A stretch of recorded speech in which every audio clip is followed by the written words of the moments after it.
आज मी खूप दिवसातून साबुदाणा खिचडी बनवली. आमच्याकडे खिचडीमध्ये जिरी नंतर कढीपत्ता, कोथिंबीर वगैरे टाकत नाहीत. आमच्याकडे नॉर्मली फक्त एक बटाटा, मिरची, साबुदाणे भिजवलेले, त्याच्यामध्ये शेंगदाण्याची कूट आणि नॉर्मल साखर टाकून बनवते.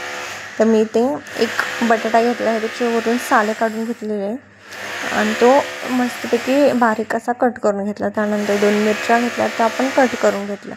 त्यानंतर कढईमध्ये तेल टाकलं, त्याच्यामध्ये मिरची चांगली तळून घेतली, बघू शकता तुम्ही. त्यानंतर मी ह्या तळत असलेल्या तेलामध्येच मी बटाटा तळला. त्याच्यामध्ये पाणी न टाकता तो आपल्याला शिजवून घ्यायचा आहे. थोडंसं मीठ टाकायचं म्हणजे तो लवकर शिजला जाईल त्यासाठी.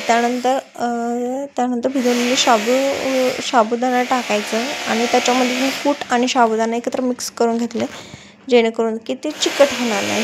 नाही तर तो चिकट होतो त्यामुळे. त्यानंतर थोडीशी वरून मी साखर टाकली आणि बघा इथे 2 मिनिटात माझा साबुदाणा बनवून